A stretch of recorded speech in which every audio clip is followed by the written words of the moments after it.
of it and then cut back to us.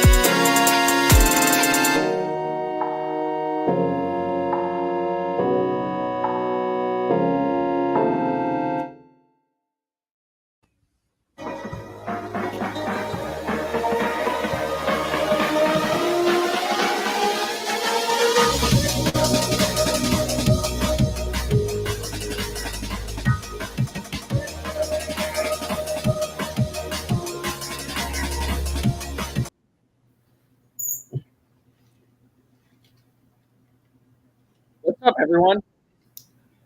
Progressive's back in NASCAR emergency podcast. Doo, doo, doo, doo, doo, doo. Just kidding. We are not. We may offer reaction to Progressive and Joe Gibbs Racing trying to steal our flow, bar for bar, and take over our time, like Kevin Harvick tried to do. But according to an article, we are ranked ahead of Kevin Harvick. So welcome to Happy Hour, Trey Lyle, Dalton Hopkins, and Caleb Barnes. And let me check my notes here. This man is, Massie is feuding with another racing. That's just my weekly race notes. He does that every week. Michael Massie, frontstretch.com, who likes to just go to war with racing families, whether it's, the PKs this week or the France family. It's just, he decides to go to war. And so how are you doing, Massie? You're in California. You decided to not do a song this week and be lazy, as I need to put the right banner on there. Thank you for notifying me that, Dalton. Yeah, I didn't want to say it out loud, but, since we've already addressed it now, this isn't the post-race conversation anymore. We're post-racing the Progressive coming back to NASCAR. Oh, so it's the post Progressive sponsorship announcement conversation. Yes. Right off the top. So Massie, you decided to be, you didn't want to lug your guitar on an airplane, and you're lazy, and so But also, I didn't need to do a song this week because Darryl Waldrop already did the song that applies to this week. You picked a fine time to leave me loose wheel, because that was the theme of the race this past Sunday. It was like 2022 again with all these loose wheels.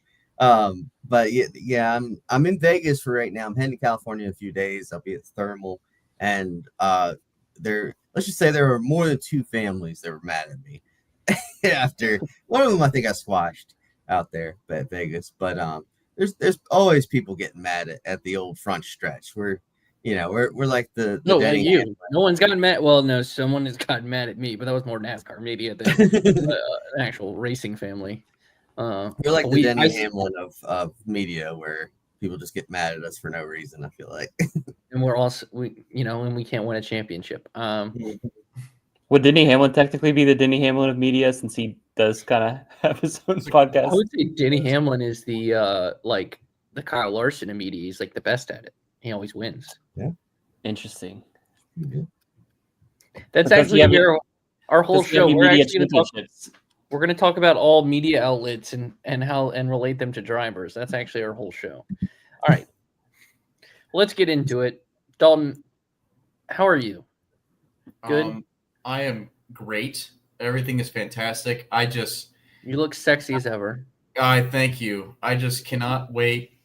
I had a very exciting St. Patrick's Day evening, editing our articles that came out last night, our wonderful articles that came out last night. So I celebrated as any Irish person would. I'm drinking a green drink right now. It's just that's fantastic. I have a pub shirt on, so there you go. There's my celebration. I think my water was green after I went to Kyle Larson's high limits. Yeah, but it wasn't meant to be. That's the problem. Like, that wasn't on purpose. You had a lot of dirt in your cup. based off the photo that you The sent thing us. is, though, is that was there before the dirt track. That was before the dirt track. The trach? The trach? What's a trach? It's a dragon. A drake is a dragon, actually. Drake is not in the NCAA tournament, man. God, get your facts straight. Kentucky is, and that's why Caleb is right. Drake is in the NCAA What the hell tournament. are you talking about? I have Drake. I have Drake going multiple rounds. I was thinking of Drexel. Because you mentioned dragons, and that's the mascot. Like their mascot is dragons. Come on, man. Hey, on Friday we need to be supportive of Caleb when Liberty beats Kentucky in the women's bracket. That's a win-win for him. Literally a win-win for him. Sold out. He's sold out for Kentucky now. He Shout out abandoned his Liberty days. Hey, I will go back to the Flames once Friday gets here. I just Can you name two? Can you name two Kentucky and two Liberty women's basketball players? Because half of it is the starting five of Virginia Tech last year, and the other, and I worked the Liberty women's basketball broadcast. Oh yeah, I can definitely name multiple players from each team. So, you want me to do it now? I mean, no. Okay, all right. Nobody listening cares. Exactly. See, we had a great guest with Josh Balicki last week, and then they didn't want to follow up with anyone else after that episode. So they had to bring me on for the letdown. Actually, what's going to happen is we're going to start a new series on the YouTube page where Caleb's going to go ice racing, and we're going to see how he does. We're going to try to figure out how Caleb can become a world champion. We don't know in what, but he can. Who's that? What? We are. I didn't know that, Dalton. Thank you. So that IndyCar race this weekend. Yeah, there we go.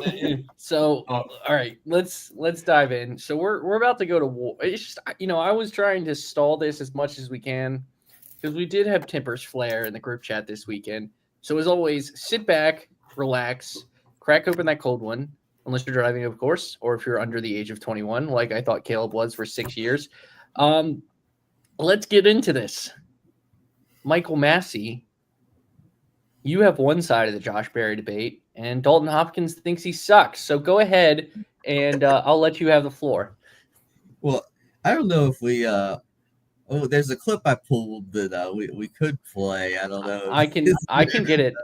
Give me 1 second. But back when we made our preseason drafts, I made a comment that I was shocked that none of you guys at the end of the draft took a Josh Berry, and a certain Dalton Hopkins met me with really? You really can't believe that? And then he proceeded to argue that Harrison Burton is a better driver than Josh Berry. No. All right, he's gonna make the and playoffs. that is age. Like, Boom. Here it is. Let's go. I can't believe y'all left Josh Berry out there. Well, I mean, can you one really? of you had to take him. I was saving my last pick the entire time for Zane Smith. You really can't believe that? Josh Berry in a fourth. Remember how good Blaney was in that 21? Yeah, That's remember how Ryan good Harrison Burton was in that 21? Do you think Josh Berry is the same talent as Harrison Burton? Harrison Burton's got like a lot of wins in the Xfinity Series. More Xfinity. He's got more Cup Series wins than Josh Berry does. So, yeah.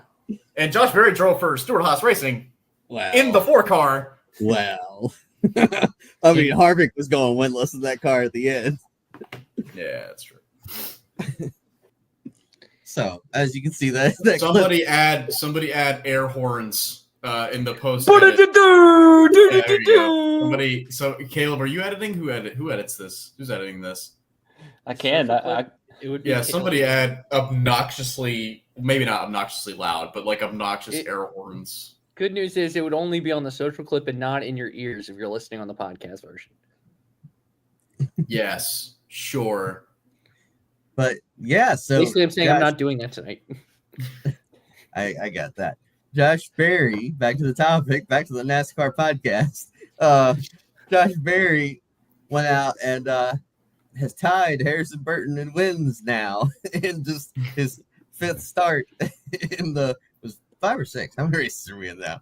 5, right? Yeah, 5. Yeah. Just 5 races in the 21, and that was pretty cool. That I asked John Wood about that in the press conference. Like everyone else, all these guys get their first win with the Wood brothers, but they get their second win or that might be the lone win there. But with the second win elsewhere, like Ryan Blaney, Dale Jarrett won a championship elsewhere. So it's cool. He was talking about how it's cool to finally, all the other wins are like later on into that person's tenure, like with Blaney and like with Harrison. And now it's a situation where it's the start of their tenure. It's a multi-year deal. So they can really, like, I think the sky is the limit. So Trey, you want to talk about? No, like, I have a question. At some point, I'd like to defend myself.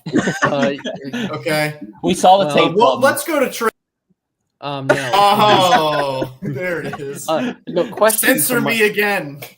I have a question for Michael Massie. Did John Wood actually call out Dalton Hopkins saying how dumb he was? It's like, I saw this clip and that was my single motivation to win.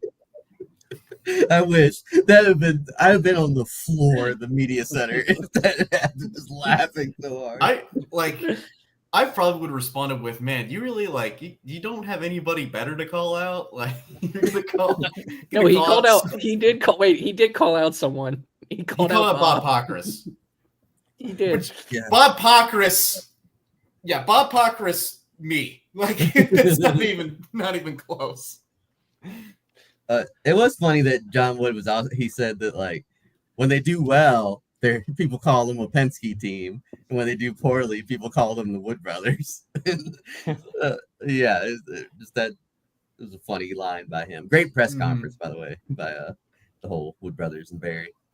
But yeah, Dalton, you want to defend yourself or? So first off, I just want to say that I am very happy for Josh Berry and the Wood brothers, and I can't imagine there's anybody out there that's not. So congratulations to them. Secondly, I do want to also congratulate Michael Massie. That was a very good prediction. I will take the high road here. He did call it out. To be fair, he did say multiple wins. We're not there yet, but I think they might be on their way. They do look pretty good. And thirdly, I want to address the absolutely baseless accusations that I said that Harrison Burton was a better driver than Josh Berry. What I was trying to do was say that Harrison Burton had achieved a lot in his career and he couldn't do anything in the 21. And I did not think Josh Berry would have much better success. I was trying to say the 21 car was not as good as it used to be. Clearly, I was still wrong about that. So credit where credit is due. Massie was correct.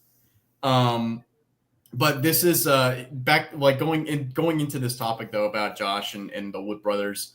Like Massie said, I'm fully on board now. I 100% agree with what he said at the beginning of the year. I think there is a legitimate reason to believe that they could be on their way to win more races this year. Championship contender, not really there yet. I don't think they are. I think they are definitely round of 12 worthy. I maybe even round of 8 worthy. We'll have to see. I need to see more, but they have looked good so far this year. And the fact that they just got their first win at a 1.5 mile track since 1993 tells me this is the strongest they've looked in a very long time. Caleb, you're so quiet, you're so patient, and that's why we love you. But young man, but young man, it's time for you to speak on this topic. Well, wait, I have a question for Dalton. Okay. Does this mean that who's more likely to win the championship now? Because I would pick John. Chris Buescher. Chris Buescher is going to win the. Y'all have got me so tied to that joke. Like I borderline almost wanted to outright reject it now, but he does look. Sure, I'll play along. Why not? Yeah, Chris Buescher is going to win. You put it's like you I did it 2 years ago when he won 3 races. Well, and he looked great going into the playoffs. Can you blame me? I thought they figured something out. They did. I do want the to. Good news is now we can use the Josh Berry thing for 3 more years. Now we'll just replace it with that. Yeah, now am I stuck with him? I want to point out to Neil in our comments there, asking about why Ryan Preece was ignored. You know where you can find a Ryan Preece post-race interview, Neil? Right here on the Front Stretch YouTube page. But wait till we finish, please. Please, Neil, wait till we finish. We're actually starting to give good stuff, even though we've harassed Dalton. I know that we've been talking about Josh Berry and everything, but I completely did not see that was Ryan Preece's best finish. It actually tied his best Cup Series finish and his best one since 2019, 6 years ago. I did not know that. That's an outstanding statistic. Caleb, please, your thoughts. Well, Dalton, I wanted you to plug your other statistic about Wood Brothers and their back-to-back win seasons. Oh, yeah. Okay. Yeah, no. One more. It's the Dalton Stat Corner. We're bringing that back.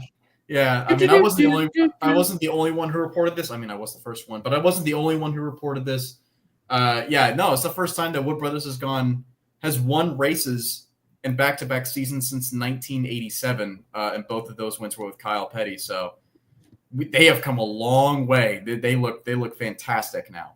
Josh Berry, the next Kyle Petty, maybe.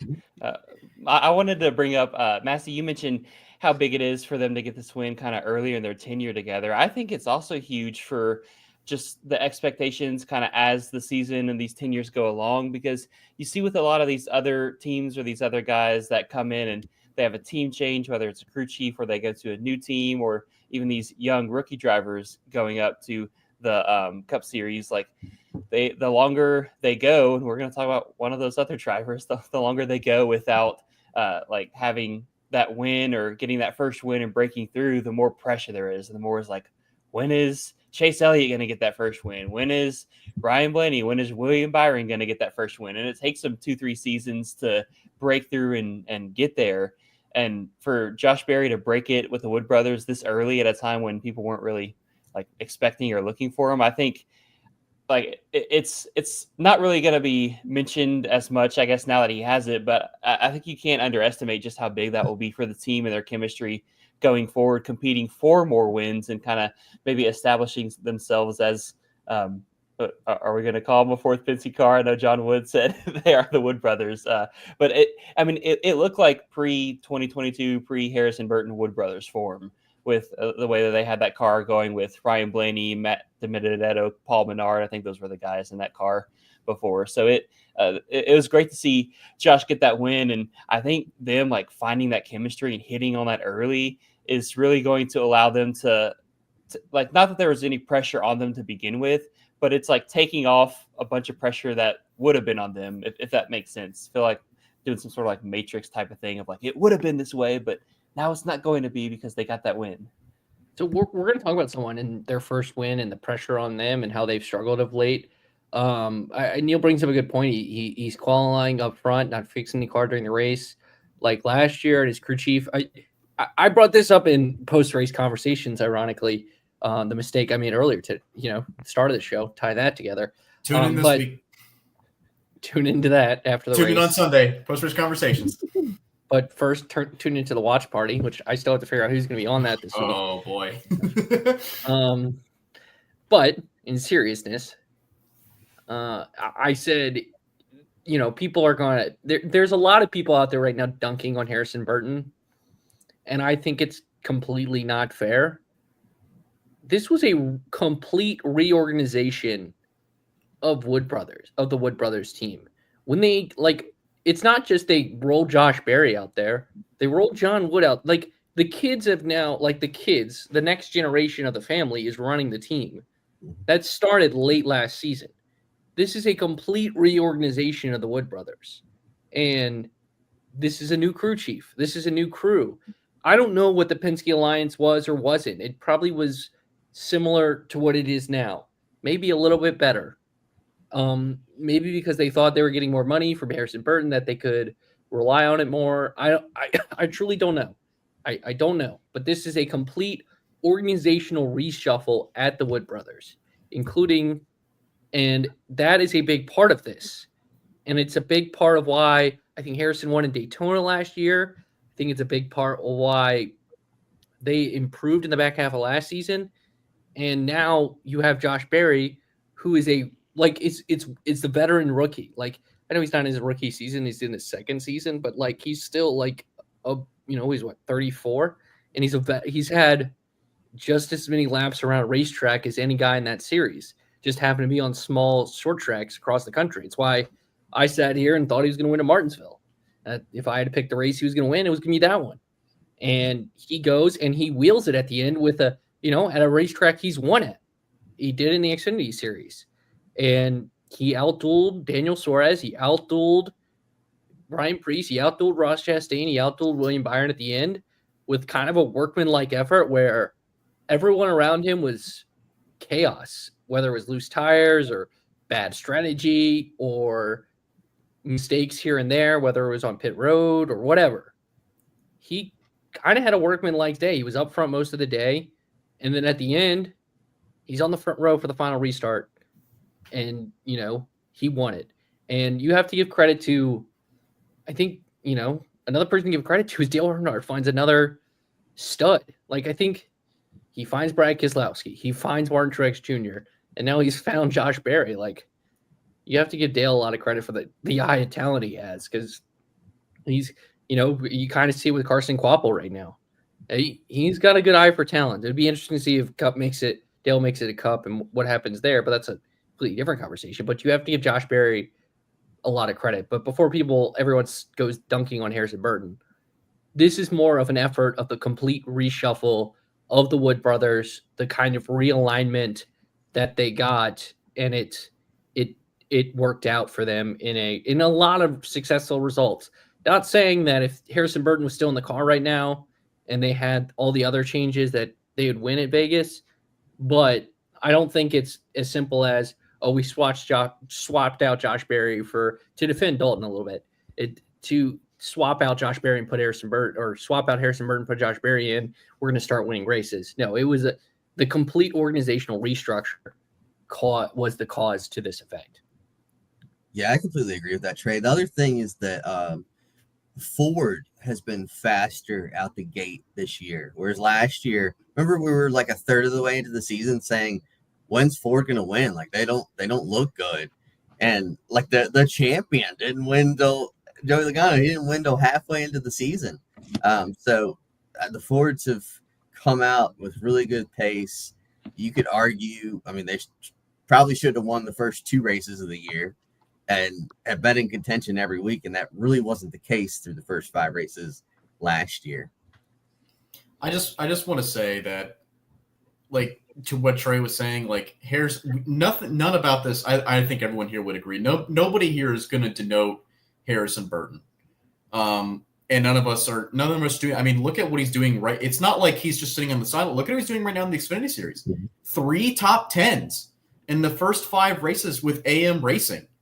Remember that when he had a Texas, in the Xfinity Series when he turned left. Yeah, like he just made that awesome move at the end, passing Noah Gragson, and it was like he showed talent. I just, sometimes things don't work out. He's given AM Racing 3 top 10s already in the first 5 races, and the highest finish. I'm actually quoting Brad Harrison from 5 Points, which we published last night on frontstretch.com. The highest finish from a non-Cup driver at AM Racing last year was 12th. Or was it 13th? Regardless, it doesn't matter. Harrison Burton's beaten it already 3 times, in fact. I wonder if it makes it harder for him to get back to the Cup Series, though. Or if he does enough with AM Racing, if teams start, reevaluating a year or 2 down the road. I don't know. A lot of interesting things that might take away from that. Most teams are smart about situations.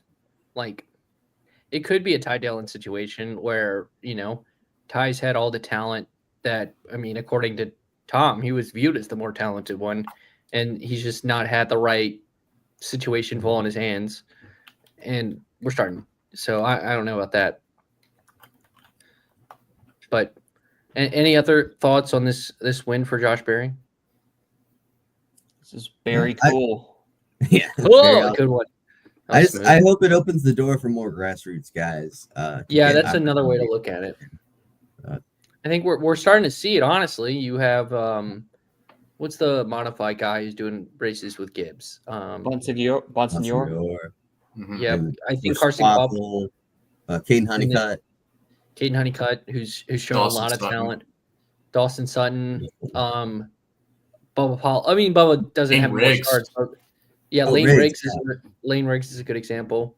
A lot of late model guys getting a lot of love recently, and I'm Butterbean. Like a lot of late model guys getting a lot of love recently. Yeah. All right. Let's move to our next topic. Neil, thank you so much for your comments, my man. I appreciate it. In the front stretch garage, shows we're not alone. That makes us feel good. Our next topic is, he's not gonna like Ed Lane is not gonna like this. Dalton, let's go to the other end, and I'm gonna put the stat up, and you talk about one old Ty Gibbs. Yeah, I think so. We talked about it a little bit. Yeah, that's a really good stat and a really good find, Trey. We talked a little bit about it last week. To give him credit. Oh, sorry, Massie. Then, well, okay, so not Trey. No, we talked. Trey and I actually talked about this last week. Not, I think, on his own show. The morning warm up. The morning warm up. Trey, what show was that? When is that? When can people tune into that? 7 a.m. But you can listen to it wherever you podcast at the morning warm up or on the VTR and Sports Lynchburg Facebook and YouTube page. Yeah, that specific one. But we talked about that last week. Caleb was on that this morning. Yes, I was. Way to go, Caleb. Way to wake up at 7 a.m. Oh, I was long awake by then. Yeah. Okay, all right. He was actually actively breaking news while he was getting interviewed. So you guys did shows 12 hours apart. That's a long ass day. Yeah, kind of like me last week. Thank you for putting that in perspective. That hurt my soul. No, but so we did talk about Ty Gibbs last week, and is it time to panic for Ty Gibbs?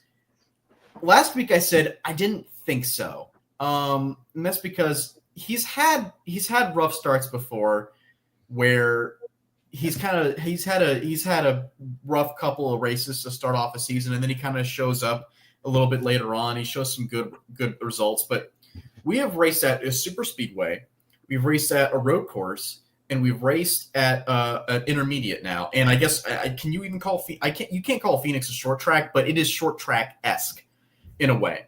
So really, we've kind of already raced at all of the different kinds of the track types, And I mean, except for like maybe some oblong tracks like Darlington or Gateway, but big words today. Right. Yeah. Still 2 syllables though. I keep it simple. His average finish is the worst that he's had all year. I know it's only been 5 starts, but it's 25.8 the first 5 races. And last year was 17.4. The year before that, it was 18.4. The year before that, when he was part-time in 2022, was 22.9. It's been a rough start for him. And now, the first 2 years you can say, okay, he's learning. He's learning the new car. He needs a couple of years to warm up. A lot of the best guys needed a few years. Joey Logano needed a few years. William Byron needed a few years. I would even argue Kyle Larson needed a few years. Chase Elliott needed a few years to warm up to the Cup Series. He's in his junior year now, and he's still got no top 10s so far this year. I don't know. Is it time to hit the panic button? Because we're 5 weeks in, and for a Joe Gibbs racing car to not have any top 10 so far this season, it doesn't look good. So 2 things here. Part of me wants to say yes, hit the panic button, because it's been honestly like as worst as he's 34th in points. There's only 2 full-time drivers behind him. Cole Custer and Corey LaJoie right now. And Cody Ware. Well, did I say, I'm staring at Corey LaJoie. Corey LaJoie's right above, only 3 points less than Cody Ware, just to put in perspective. Wouldn't be surprised. That's wild. But Cody Ware and Cole Custer. So he, amongst the full-time drivers, he's doing 3rd worst. And it's not like he's starting up front and then wrecking out. He's average start of 25th, or an average start of 27th, and an average finish of 25th. It's been just awful. I mean, it's been terrible. Like, that's why I want to hit the panic button. But 2 factors play to why I'm okay with it. This is the first time, and I'm not counting his time with 2311. This is his first time he's been in a national series, and Chris Gale has not been his crew chief. Mm. Chris Gale was his crew chief in Xfinity, went with him to Cup, and then they switched him. And I think that could be an issue here that no one understands. And Gibbs was awful at Vegas, and maybe that's another factor. 2, there is only one scenario in my head that Ty Gibbs gets replaced at Joe Gibbs Racing in the next, let's say, 5 years. Like, if he does 5 years of this suckage, then maybe. It's as if, and I insinuated this on Sunday, Kyle Busch says, I don't trust RCR anymore. And, he gets back with his ex. And that's the only way, is that there's a Kyle Busch thing. And Ty goes back to Xfinity, like basically pulls a Cole Custer, goes back to Xfinity for 2 years and then comes back to Cup. That's the only scenario. I don't think Ty Gibbs goes on the chopping block for that. No, well, I just don't know who. Because I can't see Denny. Well, Denny's just had an 18 race sponsor, so how do I know?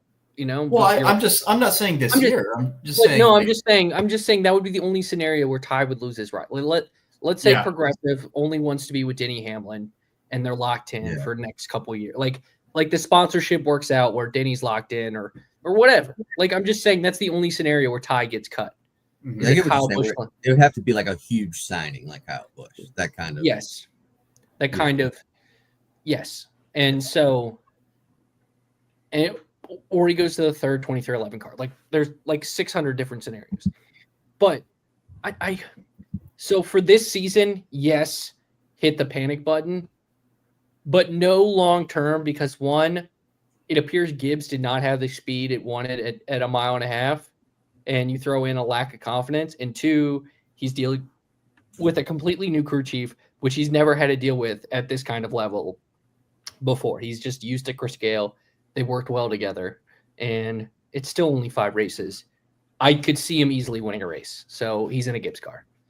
Yeah, Trey, you mentioned the team shakeup there. They also have that whole organizational shakeup with Gabe Hart leaving Denny Hamlin and going to the team, and so that's also another interesting point. And I'm also kind of in the same boat, like not ready to hit the panic button on Ty Gibbs yet, but at the same time, it's starting to be alarming at this point, just because of the lack of speed that they've had in the races. Now, I think what he needs to do and what Gibbs needs to do is I think they need to put him back in some Xfinity races. He hasn't, if I'm off the top of my head, I don't think he's run any Xfinity races so far this year, because Bonsignore started Daytona, and then it's been Almirola pretty much since. I don't remember who ran at Coda for the 19, but like it just that's where I feel like that could help him get his mojo back. He needs like some sort of a Aaron Rodgers darkness retreat, but like something that's gonna like give him his mojo back a little bit. And I think either putting him in the Xfinity car or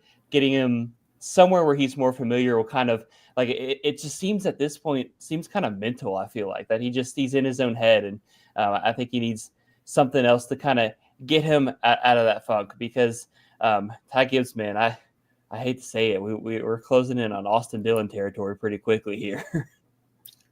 Yeah, he did run another race this weekend and had a very scary wreck in the high limits race. But he did make the feature. He did make the feature, Mm-hmm. so he did it. That was impressive. You got to give him that.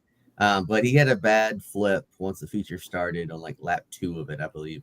And there was a lot of chatter on social media that people didn't think he was quite right in the car on Sunday. I'm not saying I was saying that.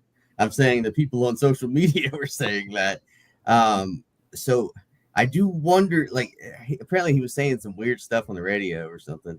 But so I hope he's okay. And I wonder if that had anything to do with his poor run, because this past race was like, that was probably the worst he's looked all year. They looked bad, but Gibbs as a whole was pretty bad. on Sunday. Yeah. And I kind of first time that none of them finished in the top 10 since Watkins Glen last year. Yeah. And that's right after Christopher Bell won 3 straight races. And Denny Hamlin finished second behind him last weekend. Yeah, so I wonder if their intermediate program is missing right now. It just isn't that good. I don't think it was that good at the end of last year either. But it also feels like Gibbs has a little bit of what Hendrick used to have, whereas you'd have like the 2 cars, like the 24 and the 48 would be running really well at Hendrick, and then the other 2 cars would be struggling. It kind of feels that way at Gibbs right now, where Bell and Hamlin are running well, and like Briscoe and Gibbs aren't doing so hot. So I wonder if that's part of it. I also feel like Adam Stevens is an incredibly underrated crew chief and is carrying that 20 car right now, as well as Bell's talent. But the other thing is the crew chief mix up or switch up. Like Tyler Allen is a rookie crew chief at the Cup level, and like sometimes just because the crew chief is winning a bunch in Xfinity, it doesn't translate to Cup always. I think of Ben Bayshore with Gibbs. He was winning a bunch of Xfinity races. They put him with Kyle Busch, and they struggled. Like Kyle, he still won a race each year, but like the end of his tenure after him and Adam Stevens split, it wasn't the same. So I'm kind of wondering if maybe that pairing just isn't right with Gibbs and Tyler Allen. And I think, if they keep on struggling, maybe put Chris Gale back with him and put Tyler Allen with Denny Hamlin, or switch something up. But yeah, it is. I feel like Ty Gibbs is safe for at least another year. But if he does this for all of this year, all of next year, then you got to start to worry about the guy. I'm gonna take the bold proclamation. He's not gonna be 34th in points. I'm just gonna take that bold proclamation. I don't think they're gonna change Denny Hamlin's crew chief. It just makes no sense to keep switching a guy late in his career crew chief, where it's all about building relationships. Especially since he could have easily had 2 wins already this year. Yeah, Daytona and Phoenix. Yeah, so it seems there's positive trajectory with Denny Hamlin, at least this season. It's Denny Hamlin, but the only situation I would see is if, like a Gaypart situation, they pull him and just put Gaypart in. Mm-hmm. But that would be the whole point of why Gaypart is now in this Gaypart doesn't want to go to the that would be the situation. That would be the obvious move, is just take Chris Gaypart, who I still think is one of the best crew chiefs, and just put him with the 54. But I don't, I think Gibbs likes the idea of, hey, we struggled at the back half of last season. We need someone kind of overseeing things. What Gaypart's doing now. That's kind of the only, I guess, move they could make in terms of change. I think this is just going to take time.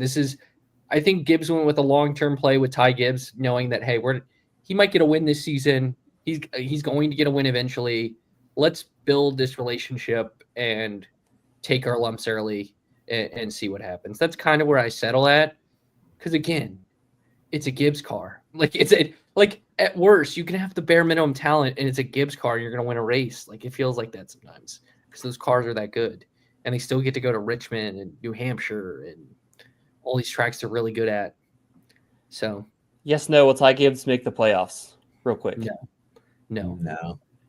I think he will. I think he either gets a win or he goes on fire in the summer. But I think he gets a win. Hey, Neil, I think he lucks out on a win. Kind of like what Neil said. Yeah, he pulls a Harrison Burton. Neil, if you ever really want to troll Ty Gibbs, at Fastlane Ed Lane on Twitter, just tag that one.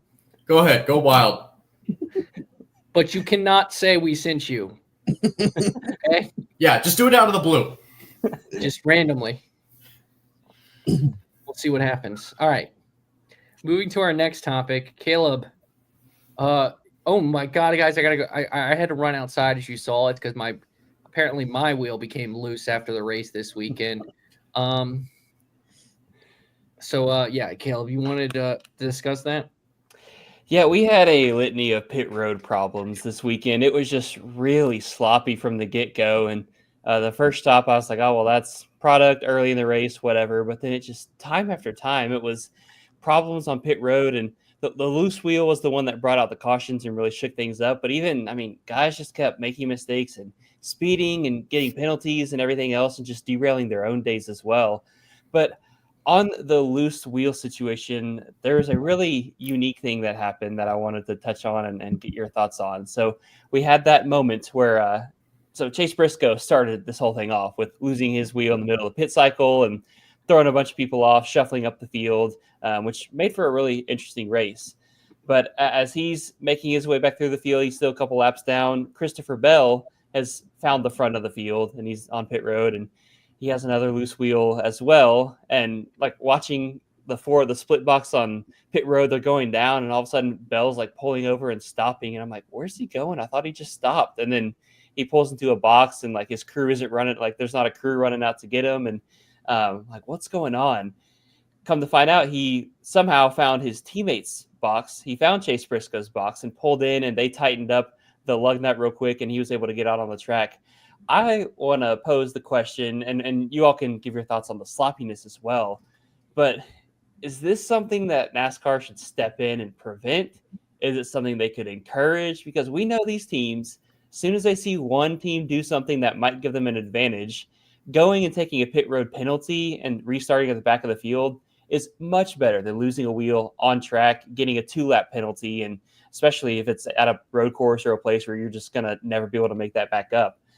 So I want to, in the midst of all these loose wheel chaos, because this is a frequent thing with the single lug nut wheel, and we had a mess of it this weekend. Should more teams consider trying to look for teammates on pit road and strategize that? And B, should NASCAR step in and say, hey, we don't like that? Because I could see it both ways being a positive for teams and NASCAR. They're not having to throw cautions for wheels coming out on the track, but also I could see NASCAR not wanting teams to try to take advantage of their system. Do you all have any thoughts about that? I'll start with Massie.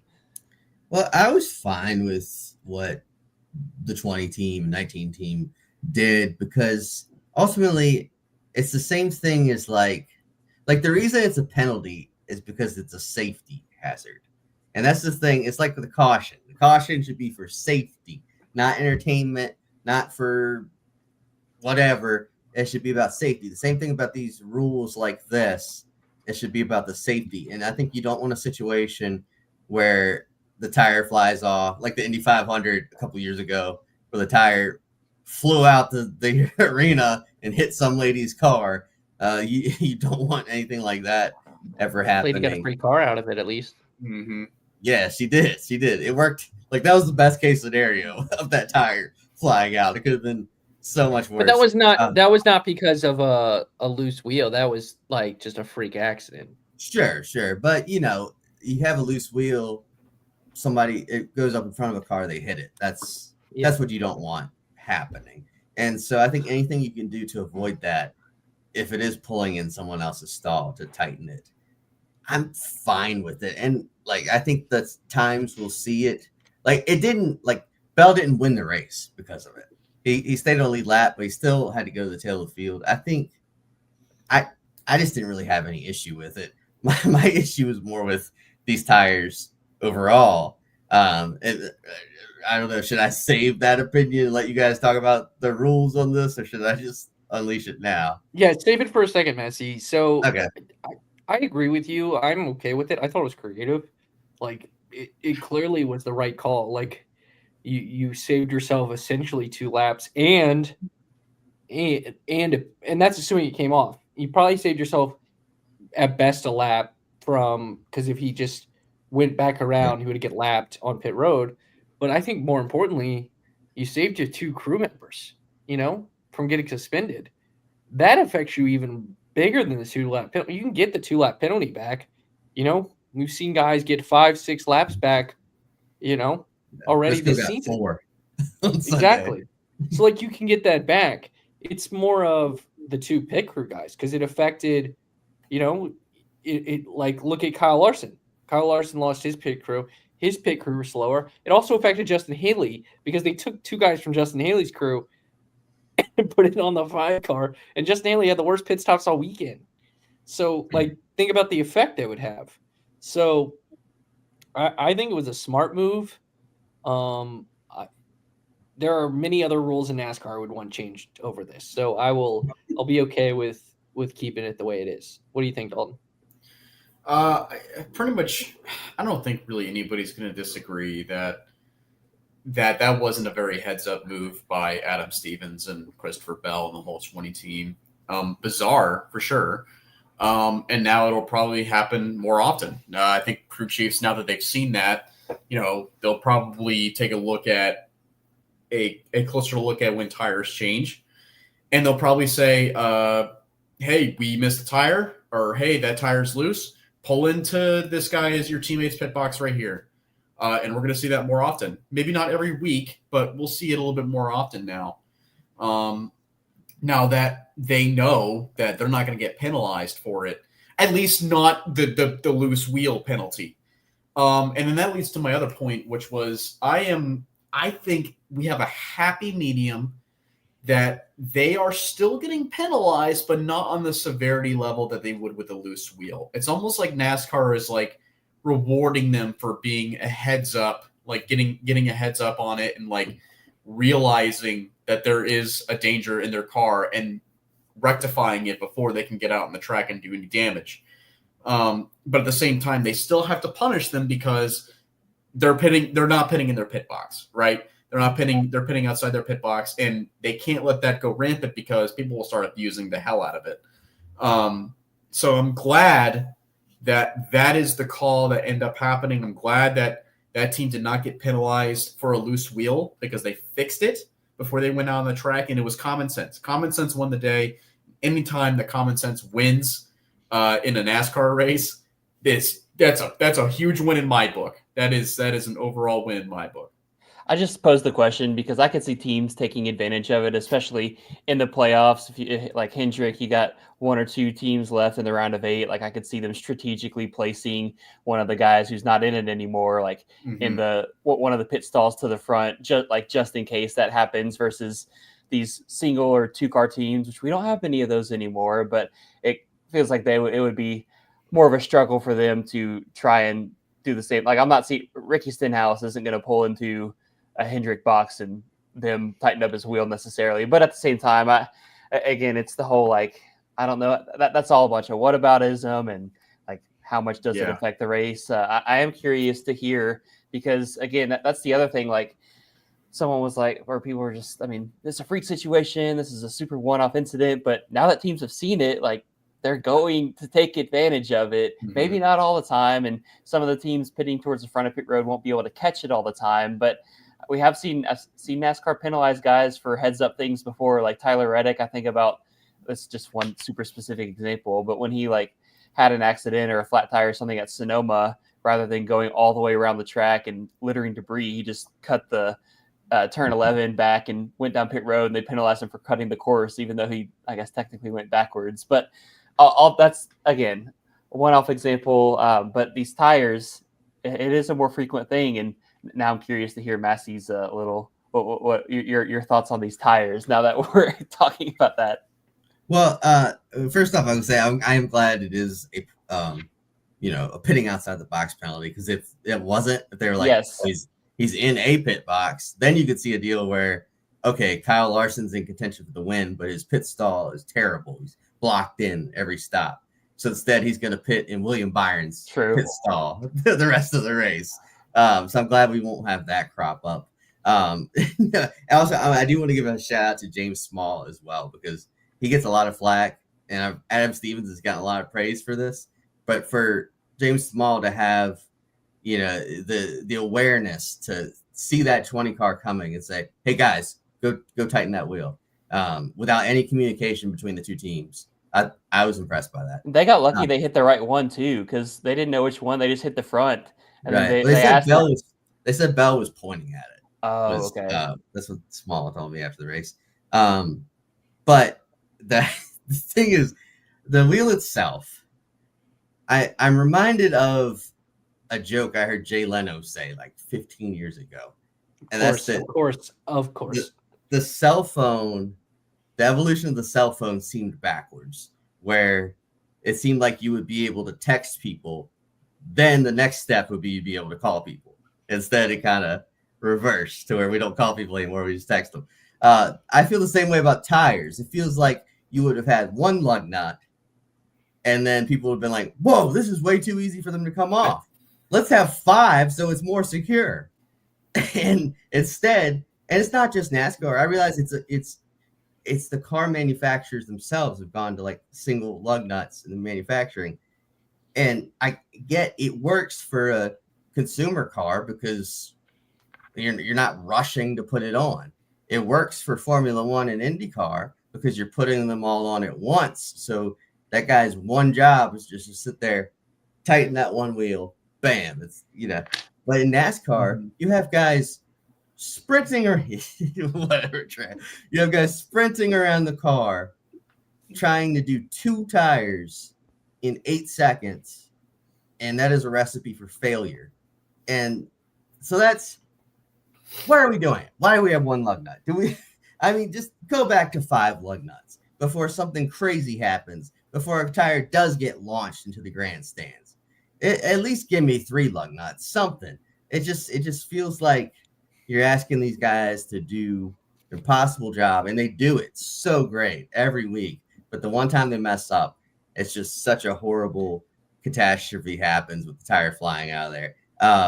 So I don't know. That's my rant for this episode, I guess. Clearly, Massie just wants to be picking up some lug nuts post race. That was fun back in the day. I have one. I actually have one still in my car. I think from a Martinsville race. Somehow I got it. Yeah. So, sure, it's just not going to happen. I just wanted. I'd rather just be the same in all 3. So these pit crews can do this, because I think that's a bigger issue. Is that all these pit crews are doing 3 races a week, and you form habits by going a diamond pattern or whatever pattern they do versus the one on, one off. And I know they're so skilled that they can typically handle it. But if you had more reps in three sets of races of doing it, I think it limits this issue. So I just think they should probably just do the same tire, same lug nut for all 3 series. And I think that would be the bigger way to avoid this issue. I really don't care about the 1 or 5 now. But it is what it is. All right, we gotta any final thoughts about this? But I think we gotta move on. Cool. All right, final topic. This is a doozy. This is a thinker. So Justin Allgaier, and we're gonna focus more on the Cup Series with this, but this is how I got this thought. Justin Allgaier wins at Las Vegas. He's now tied Mark Martin and Kyle Busch for the most consecutive seasons with a win in the Busch Series. I think it's 8. He is only that one-time champion, but has had ample opportunities to win a championship. And there have been multiple times where you could argue who's the best car all year. He should have won the championship, but the one race didn't fall his way for whatever reason. So my question to you, we can start with Cup. And we do the win and in format, which we've said what we thought about this. Whose legacy do you think it's benefited the most? I feel like there's a clear answer here. And whose legacy do you think it's hurt the most? So do you want to start with the easy one? So we're just doing from 2014 on. Yeah, because I think if you said the Chase, it's Jimmy Johnson. It's clearly and Jeff Gordon got robbed. And then Jeff Gordon. I think that's too easy. You did that era. This era, I think it hurt the most is actually it might be harder. So, but benefits the most, I feel like it's easy. It's Joey Logano. Yeah. No complaints. He would not be. I would argue he would be a champion, but the one year he would have won the title, he didn't make the championship for. Yeah, it probably would have been the Matt Kenseth year, right? Matt Kenseth, and I think if the format was a normal format, the Kenseth thing doesn't happen. He doesn't get taken out at Martinsville. Right. So he does, I think we don't have that moment. Joey Logano had all of the luck that he used up last year is like come back around because he's like led the most laps and doesn't have a top 10 finish. So you saw that stat though that we're looking at Ty Gibbs with the less stage points. Joey Logano's got more stage points than he did last year at this point. Yeah, So Bubba Wallace first, Joey Logano second. Yeah.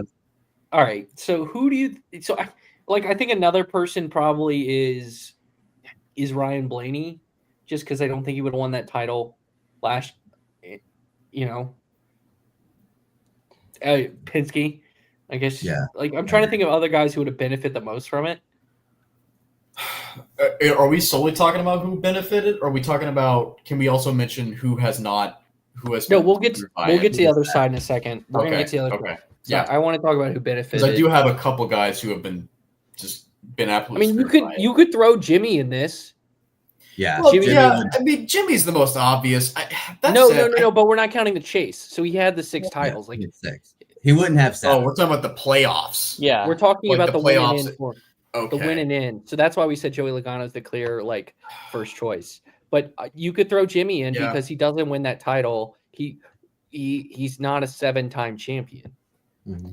I think it balances out, but maybe Kyle, like the championships that Kyle Busch won those years. Say that, yeah. I feel like he did. Sorry, I still right as you started talking too. Honestly, Kyle Busch should be both.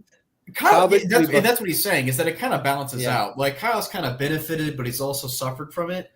I'm going to say something that might give me some flack, but I don't think Chase Elliott wins the 2020 championship without the playoffs either. I mean, he probably true. He had a great end of the year, but didn't start off that way. I didn't really think that he was the one to beat. I think Kevin Harvick clearly had that. I thought Kevin Harvick had that championship locked up, and obviously didn't work out that way for him. So yeah, Chase was not the best, even the best 2 that year.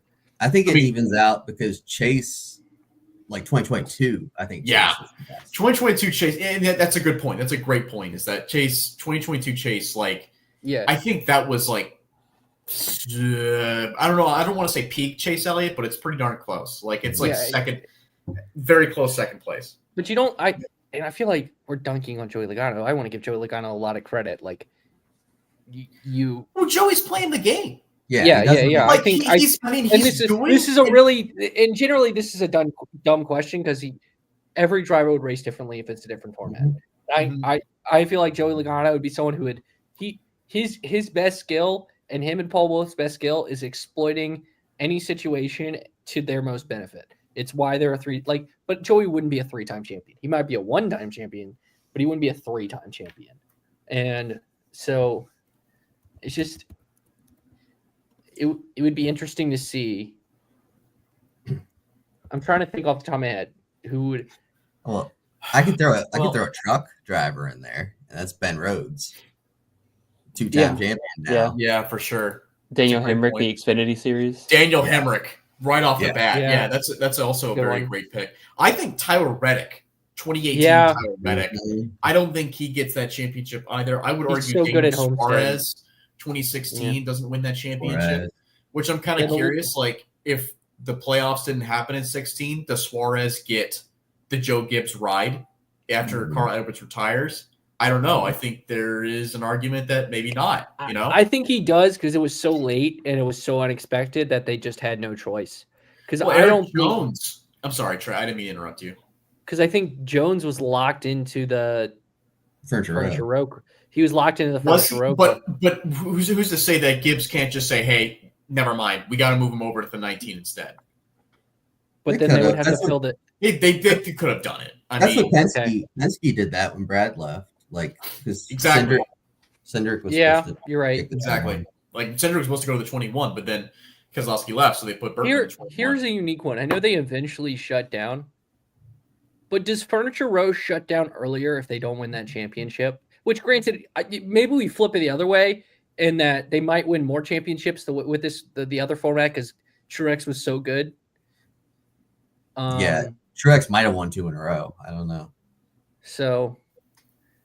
Yeah, but Gibbs in 15. I mean, Kyle Busch in 15. I think someone who I have a unique someone who would have been like someone who didn't benefit from it. If they started the format a year earlier, Dale Earnhardt Jr. would have been a Cup Series champion. Yeah, I In- remember seeing that. 2013. in 2013? So they started in 2013 and did the exact format. Granted, they would have raced differently, and this is not an Apple, but I will remember when NASCAR played, like, I think it was Race Hub, like, was like, well, this is what the scenario would look like if they did it this year. Dale Earnhardt Jr. would have been the 2013 NASCAR Cup Series champion. Sorry, go ahead.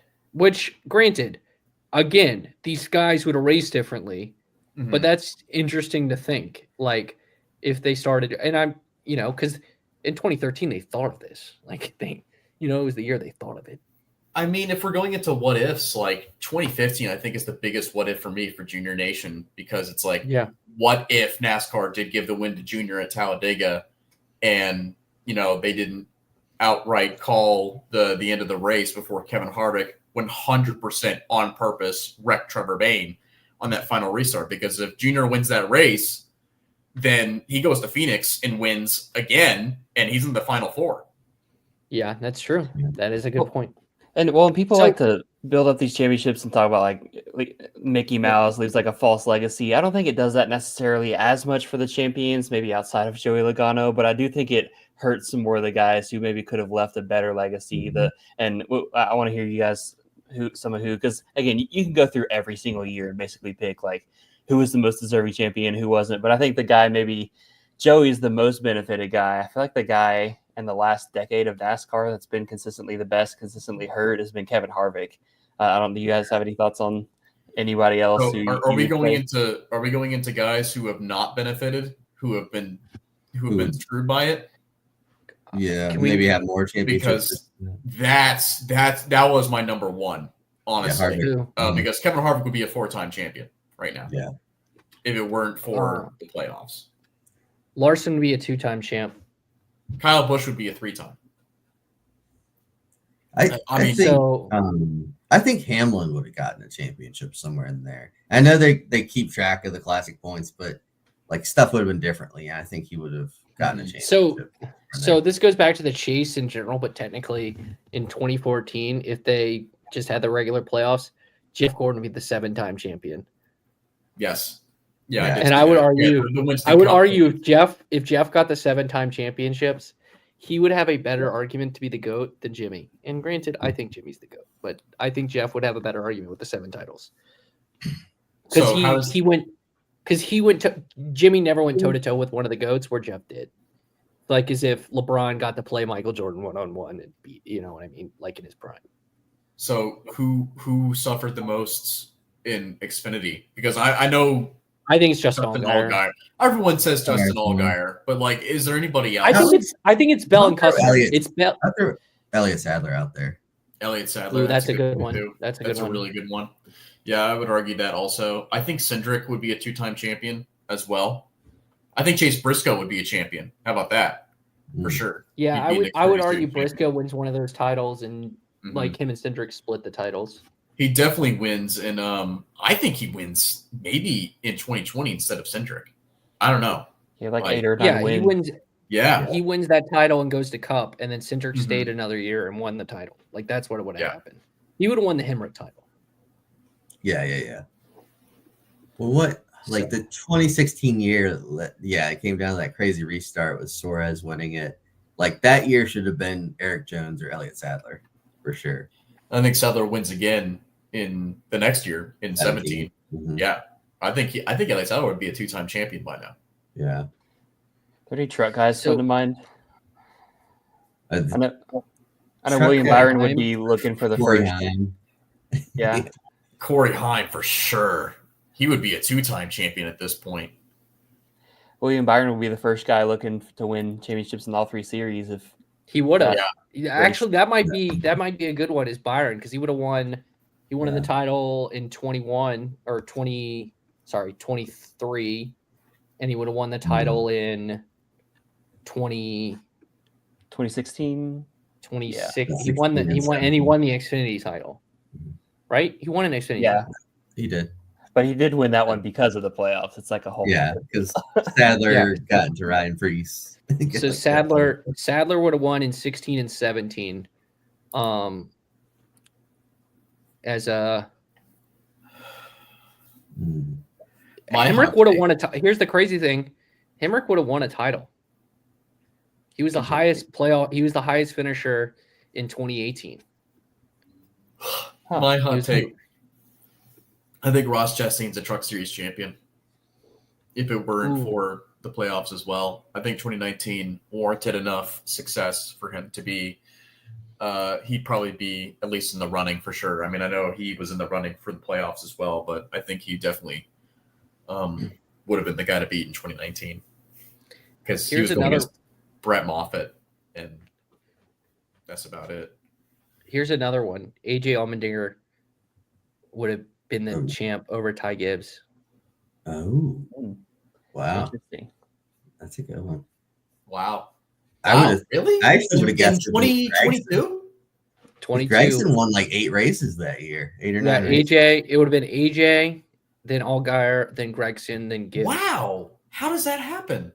That's crazy. Oh, that's the That end of is the regular crazy. season. Sorry, I'm looking at the wrong thing. That would have been one of those weird Matt Kenseth like 2003 championships where everyone would have been see if he had won the championship and the playoffs weren't already a thing in the Xfinity series, people would be clamoring to make the Xfinity playoffs a thing. Yeah. After AJ Allmendinger won that championship. So without it, Cindric would have won the title in 20 and 21. The Hemrick one would have changed it.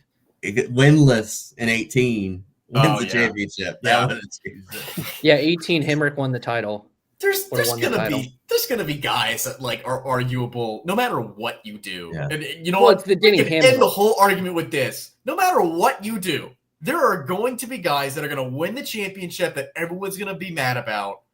Like no matter what. Because Matt Crafton won in 19 and he went winless. Yeah. Hemrick would have won that championship and he would have gone winless. Matt Kenseth won in 03 and he got 1 win. This stuff happens, Austin man. Dillon went winless back in, what was it, 12, 13? Yeah, but that was when Cup guys were doing every race. Yeah. Right? Yeah, They weren't getting points. That's a very Cup fair- guys were doing every race and they weren't getting points. That's different. Yeah. You can't really. I would say if he did that now, that would be different. One last name I'll throw out there is Johnny Sauter. I feel like he had some really dominant. I think he would have more than one championship for sure. So I'm looking at it now. He won the title in 16. He finished second in 17, won in 18, and then John Hunter would have a title. Oh, he would have in 21. Man, that's a good one. That's a great one. yeah, because every year he got to Phoenix and just Yeah, he should have won twice. You know who would have still won their title without this format? Chris Buescher. Zane Smith. Zane Smith would have. Actually, so interesting. Heim would have won the title in 23. Eckes would have won the title last year. Oh, wow. So, in 24, it would have been Chandler. Last year it would have been Chandler Smith. John Hunter would have 2. John Hunter might be a good choice, underrated choice. He would have 2 of the 3. He had an Xfinity title in 23 and a truck title in 22. Wow. That's what. Will anybody ever do that? Will anybody ever get the 3? Because I thought for the longest I think it's time, gonna be Kyle. I thought it would be I think Greg it's gonna be- Russell. Back Who's in in the the day. I think it's good. Kyle Busch. I think it's gonna be Kyle Busch. yeah. I hope think he Kyle does. Busch. Oh, Kyle, yeah. Kyle Busch has long said his plan is Yeah. when To go like back when his down to trucks. his son is 14 to go back to trucks and win the title. I think that time is coming. I think it's more likely that Kyle Busch does not go back to Gibbs. I think he goes back down to truck. He just says, you know what? I'm done with this. I'm gonna make the ride for my son. Exactly. I'm gonna spend the remainder of my peak years in the truck series and build up my team and just win a bunch of races and win a bunch of championships and just go right off in the sunset like the legend I am. I think it'd be smart. That's the only one in the running, right? Who? Because I don't think there's anybody else. Did Dylan win a truck title? Yeah, Dylan won them both, but Austin Dillon? Oh, yeah. When Okay, it so comes Austin to- Dillon. Is he in the running? Well, statistically, he could do it. Like I think he's the only one in the Cup field that could With the do it. truck. Because Eric Well, no. Jones didn't win an Xfinity title, right? yeah, No, well, technically, Christopher Bell didn't. Kyle Busch could do it. He just needs the truck Well, title. I'm sorry. Yeah, you're right. By meant in the winning, you're Cup- talking in about the by Cup winning a cup field title. by winning a Cup title. Yes. All right. Yeah, you're right. Suarez never won. Did Byron win a? Byron hasn't won a truck title, right? Byron did not win a truck title. He blew should an have, engine. Yeah, but- he should have. I think he blew an engine at Phoenix, and that's what screwed him over. Bell would be in the running because Bell would have had. I believe Bell would have had. No, Bell would have never had an Xfinity title. Bell got a flat tire at Homestead, and that's what took him out of the running. I think in 18 it was. Arguably. I honestly think if I had to bet on someone to do it, it's Corey Heim. I think he's going to dominate the Truck Series, win the title. I don't think Heim goes to the Xfinity Series. That's true. I think he goes straight to Cup. Oh, see, the hard part is you either need someone who's won a truck title already and is like theoretically, Daniel Hemrick could do this, win the truck title this year and somehow get a Cup ride, but I don't see that happening. Yeah. It's too tricky. Like it would have to be like Zillage could win the Xfinity title this year, but I don't think he's going to go to trucks. It would have to be someone in trucks right now that could go. Well, you feel like it's a natural to take a step, like maybe Lane Riggs, like. But I feel like he would jump the Cup with front row. But front row has 3 young drivers. Do they really replace him? He wins the title, and then like Haas factory team picks him up as a 4th driver. He wins the title there, and then goes to another 4. I have our answer. Okay, Greg Biffle comes back, and he just nails it in the Cup Series and wins the championship. Yes, Brian, we are holding Caleb hostage. No, Brian Nolan is holding Caleb hostage, I think. Yeah, maybe probably. He's just in the other room. Yeah, we are over time though, and we've been talking about this for a while. But it's fun. I mean, it's been fun. Yeah. I hope you guys have enjoyed listening to us. Joe Gibbs Racing took our time at the start. We got time to breathe. Yeah, all 15 seconds. It was longer. They were still on, and I just only showed part of it. So yeah, they had to give all the details about all the progressive things happening. Oh, we forgot an obvious one with this format.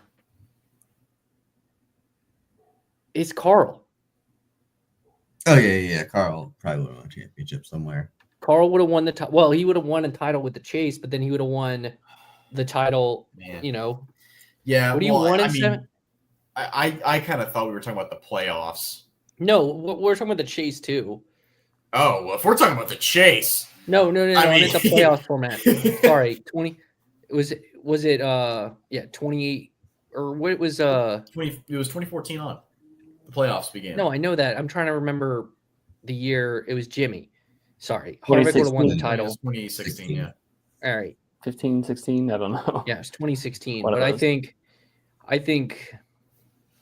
mean, I guess we'd say if we said the Chase, it would be Carl. But there were a couple guys who were in the running. Maybe without this format, Carl doesn't get his heart broken like he does in 2016, and he still races. Like that. That's kind of an underrated thing. Yeah, he wins the championship. He's at least around a couple more years.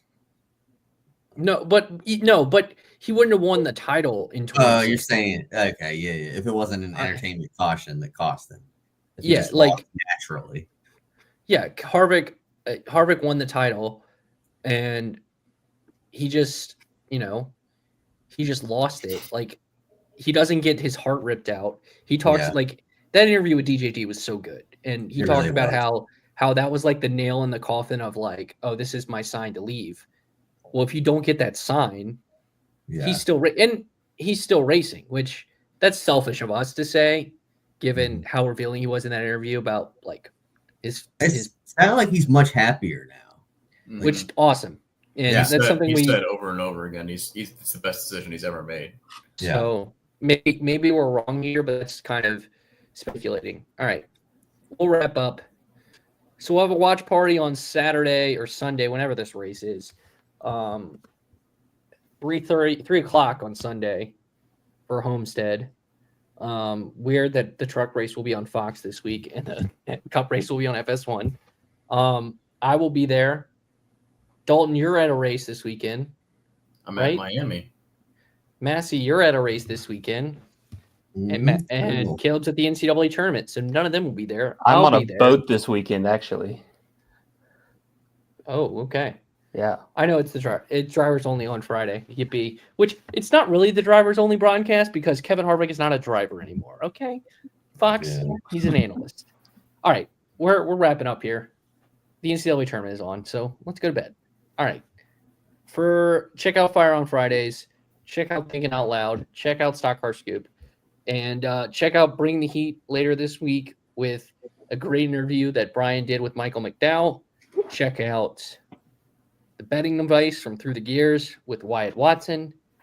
And all the podcasts are part of the podcast network. So like and subscribe wherever you get your podcast. Leave us a 5-star review. If you're watching this on YouTube or Facebook, like our Facebook page. Subscribe to our YouTube channel. Hit the notifications button. Stay up to date. For Trey Lyle, Michael Massie, Dalton Hopkins, Caleb Barnes, signing off for now. Everyone have a great rest of your week.